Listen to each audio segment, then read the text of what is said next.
Guatemala, really destroyed the continent, established military dictatorships. And although there was a change to democracy in the 1980s, the United States policy at the same time that democracy happened was to kind of facilitate a transformation to free market economic policies, which are known as neoliberalism, which involves privatization of social services, austerity measures, budget cutting, decreased wage, decreased labor standards, environmental standards, free trade policies, a lot of things that may seem very familiar to us, especially austerity measures and decreased environmental regulations and undercutting the power of unions. These are kinds of things that are part of a standard package that don't just affect Latin America, but they affect places all over the world, and they affect, obviously, these are things that are happening in the United States as well. The net effect of this has been that this transition to democracy throughout the region that a lot of people were really excited about, a lot of people had a lot of hope for, has really been a transition to a very aggressive form of economic policies that have increased poverty, they've increased inequality, and they have caused environmental destruction. You have migration, the migration from Mexico to the United States that has become a normal thing, especially in the American South, the transformation of labor and class relations and ethnic relations in southern states is largely a result of NAFTA, North American Free Trade Agreement, that was implemented in 1994, where a lot of rural farmers were displaced because crops from the United States that were subsidized were then dumped on their economies, leaving them without a livelihood. So you have a lot of people migrating inside their own countries to urban areas to find work and becoming part of the informal economy. A lot of crime emerges. And remember just recently where you have stories about child migrants that were in detention facilities at the United States border, and you wonder, what are the conditions under which families would take their children to migrate across really difficult conditions such that they might wind up in prison, and then we're warehousing them there in the United States, and the public reaction is, send those kids back to Honduras, send them back to Guatemala, send them back to El Salvador, without ever thinking about this long-term historical relationship where the United States is kind of actively undermining the economic situation in those countries, and then wants to turn around and take no responsibility such that it's okay to lock kids up in prison at the border and treat them like they're in a warehouse. So neoliberalism has been a failure for much of Latin America. It's been a failure in most Latin American countries. Now that there is some kind of electoral democracy, have said, look, we don't want this, and they've in fact voted for leftist presidents throughout the region. You have Hugo Chavez, so the socialist. You have Evo Morales, the first indigenous president of Bolivia, a primarily indigenous country, also a socialist elected. You have Correa in Ecuador. You have leftists probably almost getting elected in Mexico in 2007. In El Salvador, you have a resurgence of the left. In Nicaragua as well. In Brazil, you have Lula da Silva getting elected. And now you have another leftist. I forgot her name off the top of my head. But so Dilma Rousseff is president there. So you have leftists in the region that is largely a rejection of this kind of U.S., IMF, and World Bank implemented set of economic policies. Many of you are nodding because you're familiar with the story.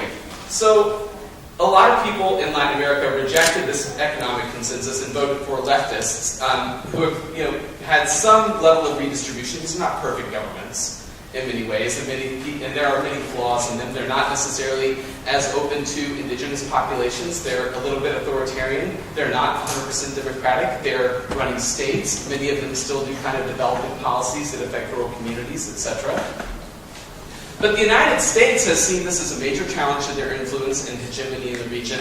And so the United States policy towards Latin America, even though after Obama was elected, people were very hopeful, that lasted maybe a year and a half. Most of U.S. policy towards Latin America is run through the U.S. Southern Command, and it's not really something that Obama found that he was able to deal with, or maybe didn't want to. But the goals for the United States foreign policy to Latin America today are generally, how do you manage challenge to this corporate-friendly agenda that we're pushing? Either challenges that come through the electoral process, like the election of people that don't want free market economic policies, like Chavez and others, or challenges that are coming from outside of the electoral system, kind of grassroots movements that are more horizontal in orientation, that are not necessarily able to win power through elections. Maybe there's a lot of grassroots groups that are emerging. And So you have two different kinds of challenges that are emerging to U.S. hegemony in the region, and the United States policy has been mainly focused on how to neutralize those to kind of, basically turn Latin America into the market that they want.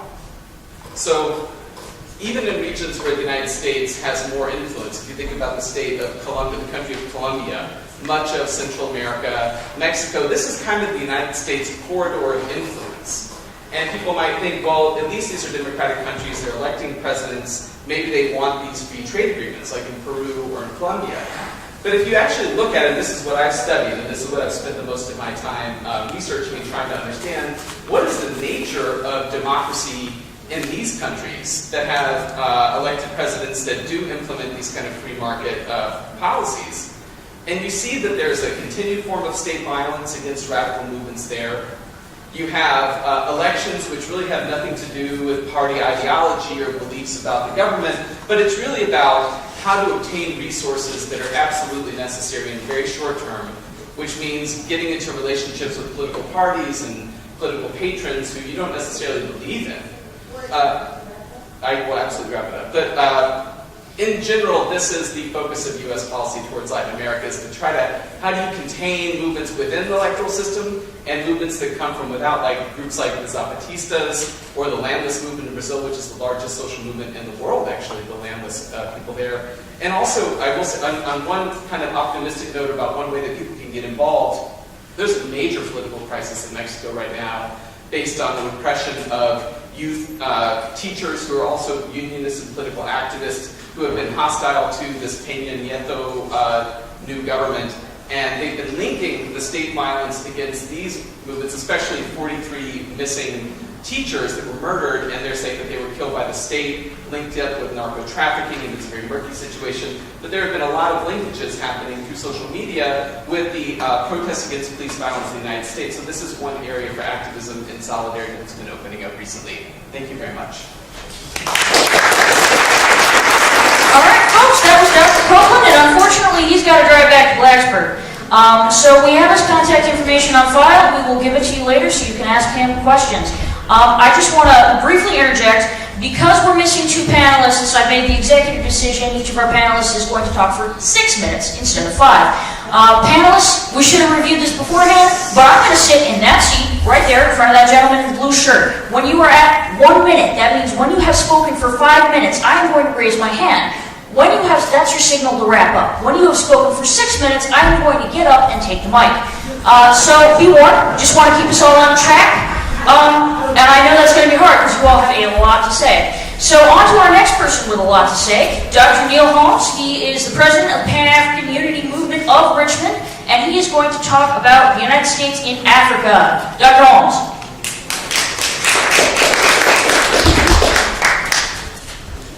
Good afternoon.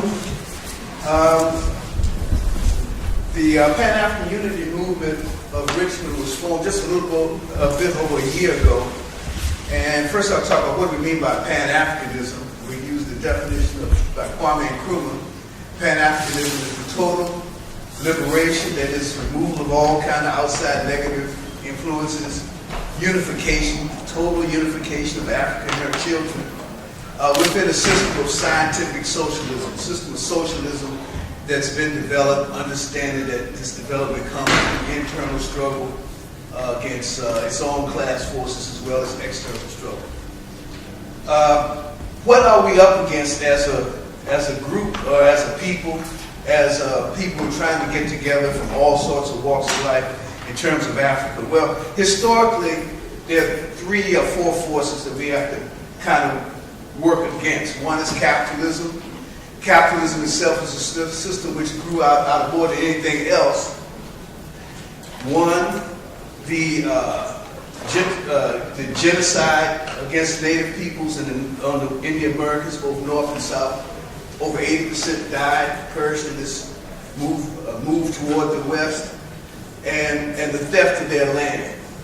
2, the enslavement of Africans and the removal of them, of us, off of our land, and subsequent movement toward Africa in terms of colonization. Imperialism is another stage in this thing we call capitalism. So capitalism began as an international system.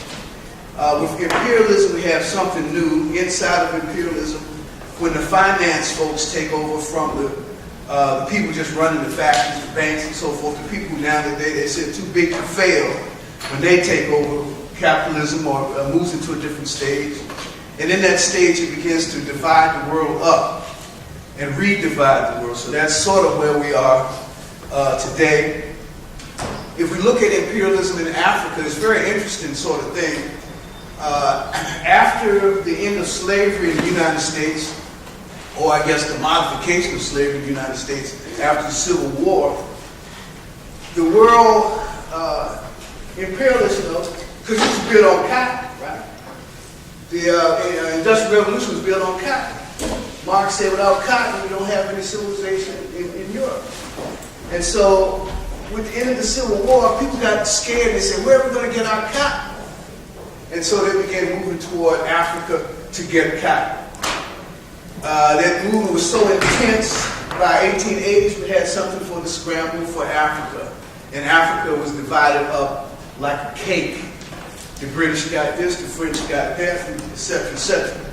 Same time Africa was getting moved on, we were getting moved on here with the collapse of Reconstruction, the development of the state, or quasi-state, lynchings and so forth going on. So these two things happen hand in hand.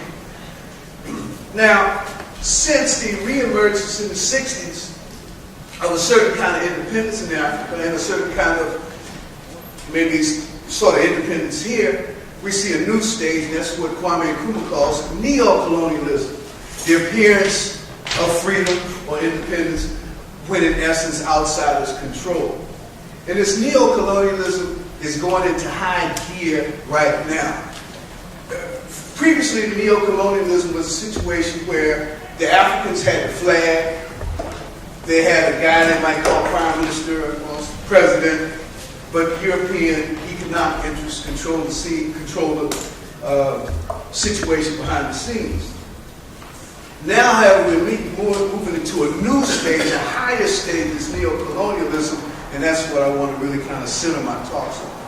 With this new stage of neo-colonialism, there was a guy who, one of the key political folks, political thinkers in this country, wrote a thought paper back in the 80s. And in this particular paper, he said, for the 80 past years, most of our intervention in the U.S.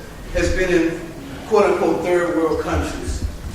And if we're going to stay on top of the world, we have to increase that. But to increase it today, we're going to have to go in and we're going to have to control their state systems, their police systems, and their military systems. So what we're beginning to see is the U.S. making this move, and it's very interesting how they make this move. So I'm going to talk about 3 or 4 cases. And all of this is intertwined with the development of something that they call AFRICOM. Beginning first under Bill Clinton, an African rapid response thing, and then from on into AFRICOM. First, Libya was toppled, and once Libya is supposed to save the civilians, but once Libya was toppled, now we begin to see the streaming of resources, or of military resources into Mali, to the south, where 500,000, 500,000 people were kicked out of their homes. The military people who were supposed to defend against outsiders, trained by the U.S., left and helped this, encourage this situation to get set up, and then began to call for assistance by the French and the United States to come in. Some of these military resources ended up in Nigeria, and the Nigerians had always resisted forming any kind of military relationship with the U.S., a formal one. Once we began to get this, once we began tweeting about bring back our girls, we don't hear that anymore. The girls are still out in the forest. But what reason we don't hear it anymore is because the U.S. has now begun this relationship where they are beginning to intertwine themselves with the state forces inside of Nigeria. Djibouti in the northeast has become basically a base. It's a country that's basically a military base for Africa.